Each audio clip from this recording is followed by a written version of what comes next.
हमारे कंधा पर है कि हमारा व्यवहार भी ठीक ढंग से साथियों के साथ होना चाहिए।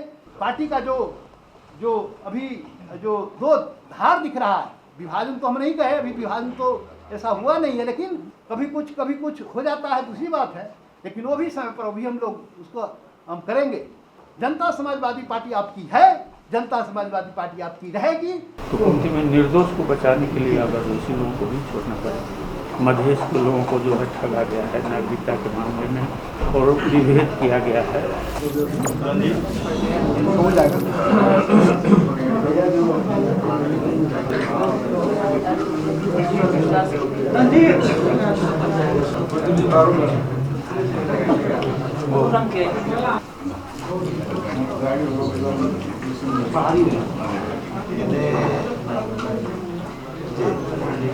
चुनाव से वही शनिवार संविधान में आवश्यक संशोधन के लिए हमें अपने काम को, अपने संघर्ष को आगे बढ़ाना है, अपने आंदोलन को आगे बढ़ाना है, और इसके लिए हम अपने संगठन को आगे बढ़ाएंगे। तो हमारा इस पार्टी का दायित्व अपनी मांग मुद्दा को पूरा कराने के साथ साथ अपने आगामी लक्ष्य को प्राप्त करने के लिए अपने संगठन को भी आगे बढ़ाना है, क्योंकि संगठन में ताकत होता है, संगठन होगा तो सब कुछ होगा। संगठन के कारण ये हमारे जो भी जनता समाजवादी पार्टी का जो उपस्थिति संसद में रहा, उसी का योगदान, उसी का परिणाम, यही आपके 10 जो हमारे मित्र सरकार में सहभागी हुआ, उसी को देख करके हुआ है। ये सत्य है कि कल प्रधानमंत्री जी कह रहे थे कि हमारा 121 सीट में हमारा 10 और आपके 20 क्या कहते हैं, उसको 20 का समर्थन मिला था, 34 हमारा थोड़ा पार्टी का डिवीजन चल रहा है, तो 20 में 10 उनको लग रहा था कि तो एक विशेष अवसर का हमारे सुरेंद्र जी डॉक्टर कह रहे थे, ये ऐतिहासिक विशेष अवसर है, तो होता है। तो इस अवसर का लाभ पार्टी के हित में उठाना चाहिए, पार्टी के लिए, अपने मूवमेंट, अपने मिशन के लिए, अपने पार्टी के संगठन के लिए, और जो दायित्व मिला, जो सरकार की दायित्व है, जो जनता का सेवा करना है, अपने विभागीय जो दायित्व है, उसको बखूबी पूरी सक्षमता के साथ, पूरी ईमानदारी के साथ, वो भी हमें जनता का सेवा करना है। इसलिए इसका ये जो दायित्व जिम्मेदारी मिली है, जो भी हमें मिला है अवसर, इसका अधिकतम सदुपयोग देश और जनता के लिए, अपनी पार्टी और अपने संगठन के लिए, भविष्य का योजना के लिए हमें करना है। हमें विश्वास है कि हमारे जो भी सहकर्मी साथी, जो हम सरकार में जिम्मेवारी हमने उठाया है, सभी साथी हमारे बिल्कुल सजग हैं और इस बात को बखूबी समझते हैं, इस बात को, और अपनी जिम्मेवारी को उस हिसाब से वहन करेंगे, जिससे पार्टी को मजबूती मिलेगी। एक सिस्टम में ले जाना पड़ेगा। ये सारी जिम्मेवारी वहन करते हुए पार्टी और सरकार के बीच भी एक सिस्टम में ले जाना चाहिए। मुझको लगता है कि पार्टी को एक कोई ऐसा ही कोई सिस्टम बनाना चाहिए। उस सिस्टम के तहत सरकार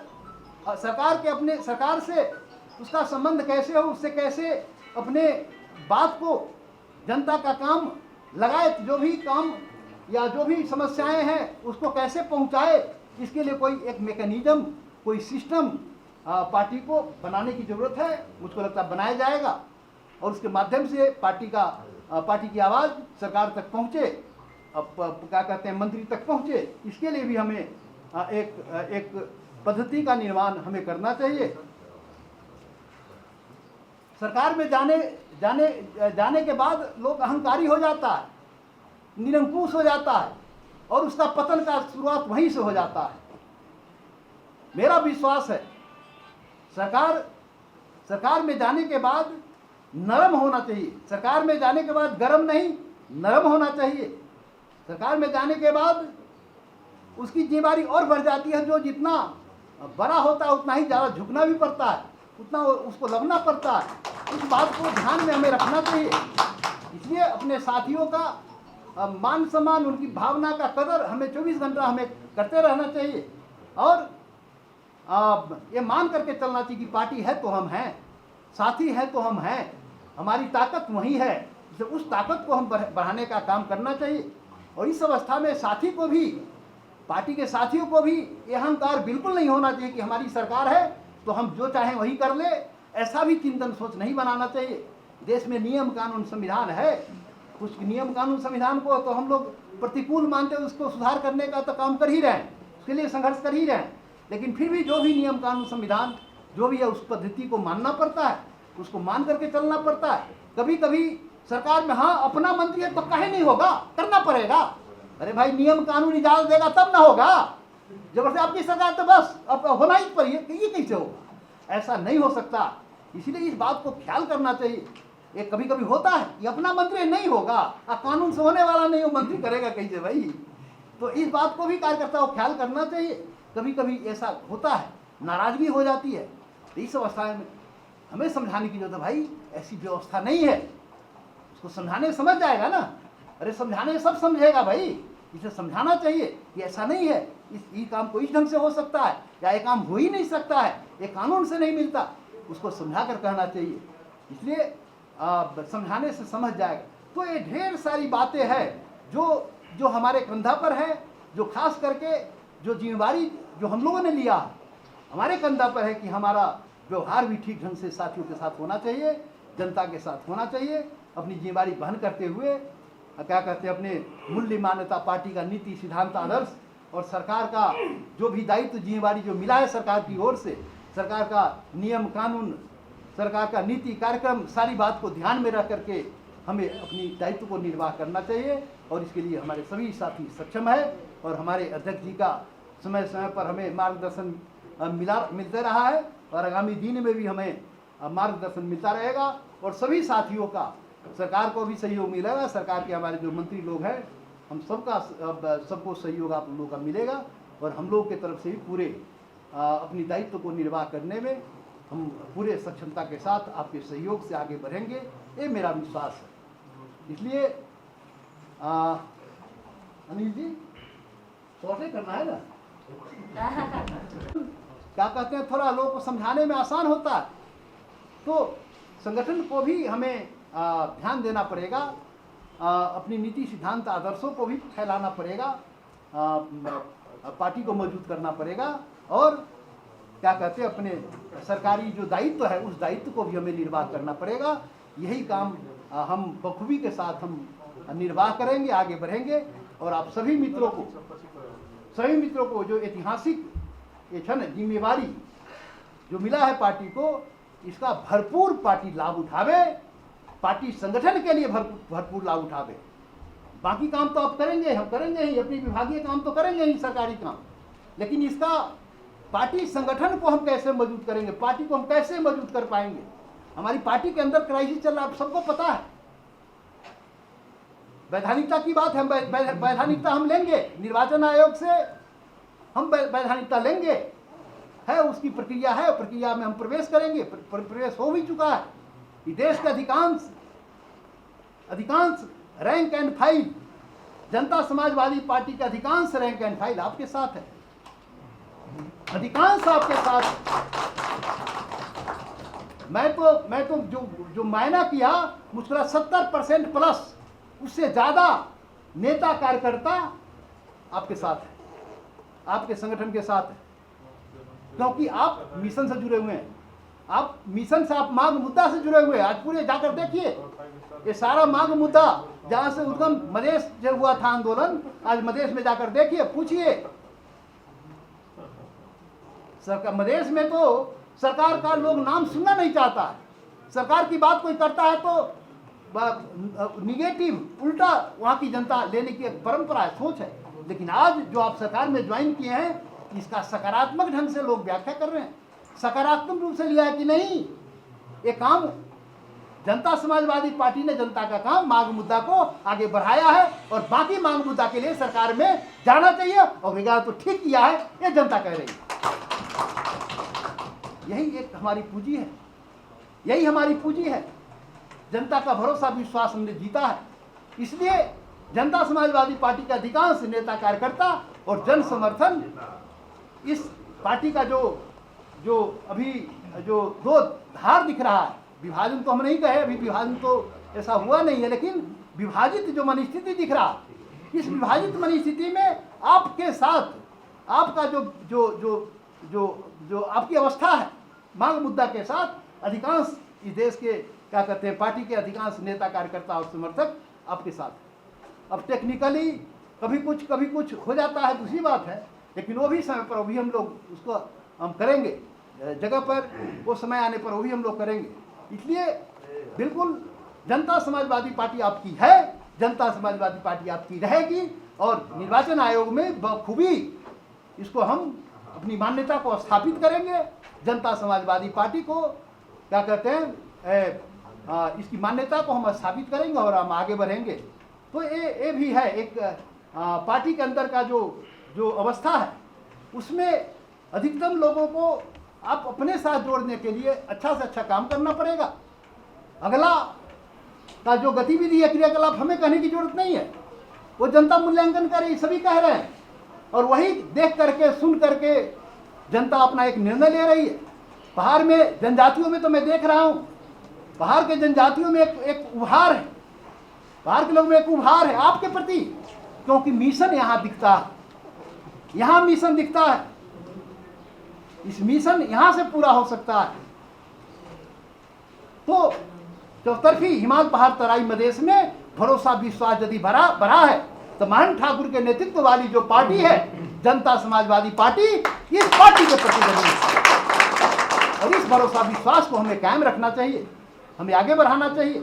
ये हम सब की दायित्व है और हमारे मंत्री साथियों का भी उतना ही दायित्व है। चलिए, बहुत बहुत धन्यवाद और आप सबको फिर से बधाई देता हूँ और धन्यवाद देता हूँ। Thank you very much. और यहाँ देखते हैं कि हम विभिन्न संघ संस्था पार्टी से जुड़े हुए पत्रकार मित्र और भी साथी लोग हैं, कर्मचारी लोग, कवि संगठन, सभी जुड़े हुए हैं। तो ये आप लोगों के सबका सहयोग मिलेगा, तो आप लोग इस सहयोग का जो है उपयोग करेंगे, यही मेरा आग्रह है सभी मंत्री लोगों से। और विशेषकर तो प्रधानमंत्री जी ने तो वादा ही किया था, तो अपने वादा को वो निभाएंगे। तो दूसरी बात तो मैं ये कहना चाहता हूँ कि आप लोगों ने शपथ लिया है, देश, जनता तथा ईश्वर के प्रति जो है शपथ लिए हैं। तो अगर किसी तरह के काम करने में कठिनाई हो जिस समय, तो ज़रूर इन तीनों को याद कीजिएगा, तो वो कठिनाई ज़रूर होता है। क्योंकि आप किनके लिए काम किए हैं, तो जनता के लिए, देश के लिए, और शपथ लिए हैं। और जो भगवान को मानते हैं ईश्वर, और जो अल्लाह को मानते हैं, तो वो सभी उस निष्ठा में दिखाया गया है, शपथ में दिखाया गया है। तो ज़रूर उसका भी जो है ख्याल करेंगे। अब विषय वस्तु जो है अब पत्रकारिता में तो आ ही रहा है, अब बहस है। हम लोग जो मंत्रिमंडल में ज्वाइन किए हैं उसमें कुछ लोग आश्चर्य कर रहे हैं क्यों गए, है ना, कुछ लोग इसको जो है सकारात्मक कदम के रूप में लिए हैं। तो हम लोग का क्या था, जो हम लोग इस संविधान के प्रति असंतुष्टि शुरू से ही दिखा रहे थे और मांग कर रहे थे कि संविधान में संशोधन हो। हम लोगों को इसके लिए आंदोलन करना पड़ा, आंदोलन में गए और भारी क्षति हमें उठाना पड़ा।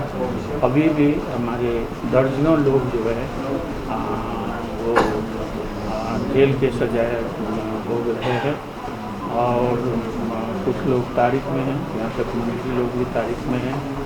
तो कुछ लोग 139 छूटे भी हैं। तो हम लोग का मांग था कि एक मुद्दा का मांग था, दूसरा संविधान में संशोधन का मांग था और उसके बाद जो है नागरिकता, तो और उसके बाद जो है सो जो जाति हुई है उसके लिए हम लोगों ने उस समय एक न्यायिक आयोग का मांग किया था, कमीशन का मांग किया था। तो वो पूरा हुआ था, लेकिन उसका प्रतिवेदन जो है अभी तक सार्वजनिक नहीं किया गया है। तो उसको भी सार्वजनिक किया जाए। ये जो है हम लोग का मांग उठा और मुद्दा के संबंध में कि आंदोलन के दौरान जो विभिन्न किस्म के झूठे मुद्दा लीडर्स लोगों पर, कार्यकर्ता लोगों पर और जो आंदोलन में भाग नहीं है, कॉमन लोग हैं, सड़क पर जा रहे थे अथवा फुटपाथ पर जा रहे थे, घर में घुसकर खाना पका रही महिला को गोली मारा गया है। तो इस तरह से जो है झूठा और मुद्दा लगा के जो है लोगों को जो परेशानी दी जा रही है और जो यातना सह रहे हैं लोग, तो उससे भी जो है मुक्त किया जाए। तो मुद्दा संबंधी हम लोग का ये था और उसमें जो है संख्या के दृष्टिकोण से 139% मुद्दा उठा लिया गया है, वो लोग शुरू है। लेकिन अभी भी जो है काफ़ी बड़ी संख्या का जो है मुद्दा दर्जनों लोगों पर अभी भी मुद्दा है। और हमारे सांसद तो आप जानते ही हैं, उनका नाम तो आ गया है सामाजिक उसमें, रेशम चौधरी, तो अभी भी उनका मुद्दा सर्वोच्च में है और जेल में ही है। तो इन तमाम चीज़ों को जो है हम लोग अदालत को जैसे कहें कि अदालत का निर्णय तो मान्य, कमती में वो उसको मान्य होना चाहिए, इंस्टीट्यूशन है। हम लोगों को जो है विश्वास है कि जरूर न्याय पाएंगे, क्योंकि ये सभी जानते हैं कि उनके साथ अन्याय हुआ। जो पॉसिबिलिटी है वो भी जानते हैं कि उनके साथ अन्याय हुआ है, लेकिन वो कानूनी प्रक्रिया में है, संविधान के प्रक्रिया में है, आ गए हैं। तो उस प्रबंध से जो भी उनको जो है छुटकारा मिलेगा, जैसा उनको विश्वास लगता है, क्योंकि वो निर्दोष है। और कानून का एक सिद्धांत क्या है कि अगर 10 दोषी को छोड़ा जाए लेकिन एक निर्दोष को सजा नहीं, अगर 10 दोषी को छोड़ना भी पड़े तो उसको छोड़ के और निर्दोष को जो है सजा नहीं दी जाए। ये कानून का सिद्धांत है। तो उनको लगता है कि जरूर जो है इसका पालन किया जाएगा कि जो अगर उनको छोड़ने के लिए दोषी लोगों को भी छोड़ना पड़े, तो कमती में निर्दोष को बचाने के लिए अगर दोषी लोगों को भी छोड़ना पड़े तो ये काम होना चाहिए, करना चाहिए, क्योंकि कानून का ये सिद्धांत है। अब दूसरा प्रॉब्लम जो था वो आपको नागरिकता। अब नागरिकता को देश के एकता और देशभक्ति का नारा घुसाकर नागरिकता की समस्या को जो है गंभीर बना दिया गया है। नागरिकता, देशभक्ति और राष्ट्रीयता ये अलग अलग चीज़ है। नागरिकता जो है हमारा राज्य के साथ जो कानूनी संबंध है वो स्थापित करता है। तो ये उसके द्वारा जो है हम राज्य से मिलने वाली सेवा जो सुविधा है सबका जो है वो अधिकारी हो जाता है। अपनी क्षमता योग्यता के अनुसार वो सभी सेवा सुविधा का अधिकारी हो जाता है। और अगर वो नहीं रहता है तो उस आदमी का लीगल अस्तित्व नहीं होता है। वो न तो कोई रोज़गार पा सकता है, न किसी तरह का लाइसेंस पा सकता है, न वो बाहर जाने की अवस्था में होगा। शिक्षा से भी जो है अगर उस शिक्षा के लिए बाहर जाने की स्थिति है तो उससे भी वो वंचित होगा। इसीलिए नागरिकता विहीन लोगों का जो है कानूनी अस्तित्व नहीं होता है। और इसलिए सबसे हम बराबर हम लोग जो है इस चीज़ को उठाते ही रहे हैं। और जब कभी नागरिकता का प्रश्न, अभी भी नागरिकता को लोग जो है इसको मधेश का मामला, लेकिन हमने अभी अखबार में पढ़ा कि कुछ लोग जो हैं जिनको उसका अध्ययन है, एक व्यक्ति की जो पूरा रिसर्च किए हुए हैं अखबार में निकला है, भास्कर गौतम, उन्होंने कहा कि किस तरह से बार बार जो है मधेश के लोगों को जो है ठगा गया है नागरिकता के मामले में और विभेद किया गया है। उन्होंने एकदम कारण सहित जो है उल्लेख किया गया कि हर एक समय में, क्योंकि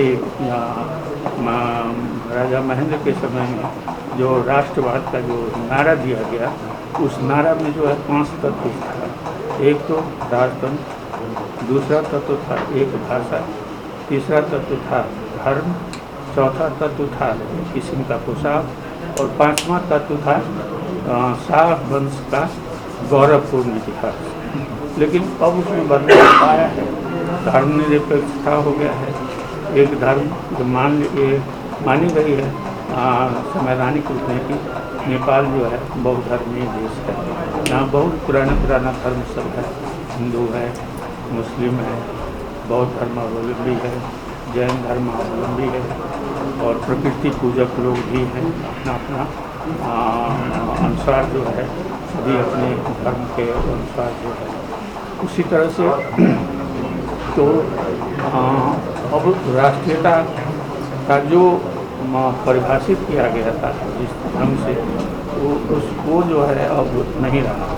राष्ट्रीयता क्या है तो एक भावनात्मक राजनीतिक पहचान, नागरिकता से अलग विषय है।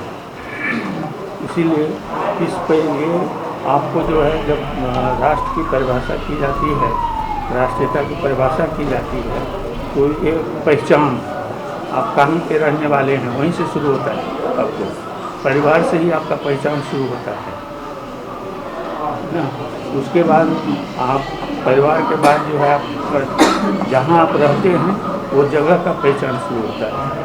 उसके बाद जब बाहर हम जाते हैं तो इस पहचान जो है अंतर्राष्ट्रीय जगत में हमारा पहचान जो है एक सर्टेन भूमि से या देश से हो जाता है, जब फलाने देश के। तो राष्ट्रीयता जो है राजनीतिक पहचान भावनात्मक भी है और राजनीतिक पहचान भी है। उसी के आधार पर जो है आपको वो मिलता है, नागरिकता वहाँ पर आ जाता है कि जिनके पास में नागरिकता नहीं है तो उनका कोई राष्ट्रीयता नहीं, क्योंकि वो न उनको वीज़ा का सुविधा मिलेगा न पासपोर्ट का सुविधा मिलेगा। तो ये दूसरी बात, देशभक्ति भी जो है वो राज्य के प्रति, देश के प्रति, जनता के प्रति जो है डिवोशन जो होता है उसको हम देशभक्ति कहते हैं। तो ये तीनों विषय एक दूसरे से जुड़ा हुआ दिखाई पड़ता है लेकिन अलग अलग है। और हमारा जो ये बहुत सारे लोग कहते हैं उग्र राष्ट्रवाद या अंध राष्ट्रवाद, एक भूतपूर्व प्रधानमंत्री अंध राष्ट्रवाद किया है ना। तो अंध राष्ट्रवाद जो है इन सारी चीज़ों को जो है उसमें रख देता है, गड़बड़ कर देता है और जिसके कारण जो है लोग सफ़र करते हैं। अब नागरिकता संबंधी ही अगर संविधान का व्यवस्था आप देखेंगे तो विभेदपूर्ण है, महिला और पुरुष को बराबर अधिकार नहीं है। दूसरी बात, अगर ठीक से ढंग से देखेंगे तो सभी नागरिक को भी बराबर अधिकार नहीं है। उसमें भी नागरिकता का भी वर्गीकरण किया गया है। देश के नागरिक हैं लेकिन आपको सभी अधिकार उपलब्ध नहीं है। तो इन्हीं मुद्दों को लेकर जो है हम लोग बराबर नागरिकता का उपाय, और वो सिर्फ मधेश का मामला है, वो सारे देश का मामला है। और यहीं काठमांडू में उदाहरण देकर दिया गया है, नामे देकर दिया गया है कि किस तरह से वो लोग जो है सफ़र कर रहे हैं। तो इसलिए इसका समाधान हो ताकि जो है हम लोग एक मुद्दा जो था। और उसके बाद जो है आपको वो मांग में तो सुनी इनकी संशोधन संबंधी, उसके बाद जो है वो क्या कहते हैं जो आयोग बना है उसका प्रतिवेदन वो होना चाहिए। तो ये सब चीज़ होने पर शुरू से ही हम लोग को सरकार में आने का, ओली जी का जो अभी का सरकार जो बना, मतलब चुनाव के बाद जो सरकार बनी है, तो वो शुरू से ही हम लोग को आग्रह कर रहे थे कि सरकार में आइए, सरकार में आइए। तो हमारा ये था कि हमारा मांग और मुद्दा को आप प्रोसेस में लाइए, तब हम विचार करेंगे सरकार में आने के लिए। और जब उन्होंने काम करना शुरू किया और कुछ स्टेप जो है आगे बढ़ाए तो हमें विश्वास लगा है कि बाकी काम भी वो कर सकते हैं। उनका कहना भी था कि मैले सपने जति काम गर्छु, वहाँ पर उन्हीं के भाषा में। तो वो प्रक्रिया अभी भी जारी है और जल्द ही फिर से जो है हमें कोई खुशखबरी आ सकती है। जो लोग जेल में पड़े हुए हैं, थोड़ा जिनका मुद्दा सर्वोच्च तक पहुँच गया है, तो उन लोगों के विषय में भी कानून तो मुजिम जो है ज़रूर जो है उन लोगों का उनको जो है यातना से मुक्ति मिलेगा। जैसा हम लोग उन्होंने बार बार रखा है कि मुद्दा चलाया गया है व्यक्ति पर, चीन का फलाने ने किया अपना, लेकिन वो व्यक्ति सब वहाँ है नहीं। मॉब में किसने किस पर क्या प्रहार किया ये जानना वो नहीं है। उन लोगों पर मुद्दा नहीं चला जो कि धरना पर बैठे हुए लोगों पर गोली चलाई है, उन लोगों पर कोई मुद्दा नहीं चला। लेकिन मॉब में जो है, भीड़ में जो है जो चोट पटक लगा है या किसी की मृत्यु हो गई है, तो उस पर मुद्दा चला, जबकि वहाँ पहचान ही नहीं है किसने, न वहाँ कोई हथियार का उपलब्ध, वो किस हथियार से मरा ये भी जो है उसका भी जो है वो नहीं है, क्योंकि वो हथियार तो था ही नहीं। आंदोलनकारियों के पास में तो किसी तरह का हथियार था ही, तो बिना हथियार का कैसे मारा? ये सब जो है विभिन्न प्रश्न सब जो है जुड़ा हुआ है। तो इसलिए इन परिस्थितियों में जो है हम जो है जब हमारे मुद्दा और मांग को संबोधन करने का प्रक्रिया आगे बढ़ा, तो हम लोग जो है सरकार में जो है गए हैं और सरकार से हम उम्मीद करते हैं, आशा है कि जो आप लोग जो है शपथ लिए हैं उस अनुसार जो है करेंगे। अभी आप इसमें हमारे बहुत सारे साथी अनुभवी साथी हैं जो पहले भी सरकार में जा चुके हैं। हमारे नए साथी जो हैं, जो उनके लिए क्या है कि कोई भी काम आप कीजिएगा तो प्रत्येक मंत्रालय में एक कानून होता है, काम करने का नियमावली होता है, और जब कोई फाइल तैयार हो गया है तो उसमें अगर किसी दफ़ा का उल्लेख है तो आप उस दफ़ा को जरूर पढ़ के तभी जो है उसको अपना सही करेंगे। अंतिम में जो उस दफ़ा व मुजिम का है कि नहीं, सुझाव या सलाह टिप्पणी जो है लिखा गया है वो है कि नहीं, तो ये सावधानी अगर आप रखेंगे तो बहुत सारे समस्या जो है आपके सामने नहीं आएगा। और नियम और कानून को तो सब मानना ही पड़ता है, सभी को मानना चाहिए। नियम कानून का मतलब होता है व्यवस्था करना, और नियम कानून के द्वारा ही अगर अव्यवस्था हो तो फिर तो अराजकता होगा समाज में। तो इसलिए ये हमारे नए साथियों को जो है कि ज़रूर वो हर मंत्रालय में जो है वो आपको एक काम करने का जो है निर्देशकार पर नियमावली कानून का किताब उपलब्ध होता है। आप लोग अपने मंत्रालय से संबंधित जो हैं वो पढ़ेंगे तो बहुत सारी जानकारी हो जाएगी कि आपका अधिकार क्या है, आपका जो है किस कानून के अंतर्गत जो है, किस नियम के अंतर्गत आपको मंत्रालय चलाना है, ये सारी चीज़ की जानकारी हो जाएगी। तो संक्षेप में हमें बड़ा खुशी लगा एक बार फिर से मैं अपने साथियों को बधाई देता हूँ, शुभकामना देता हूँ। और इसमें इन लोगों को यहाँ तक लाने में सबसे तो आप लोगों का हाथ है, आप लोगों का सहयोग है, शुभकामना, जिसके कारण ये लोग यहाँ तक पहुँचे हैं। इसीलिए आप लोगों को भी मैं बहुत बहुत धन्यवाद देना चाहता हूँ और आभार व्यक्त करता हूँ कि आप लोगों का भी सहयोग इन्हें मिलता रहे, ताकि इनको जो काम करने का क्षमता है, जो साहस है, उसमें कोई कमी नहीं आए। धन्यवाद। जय माता दी।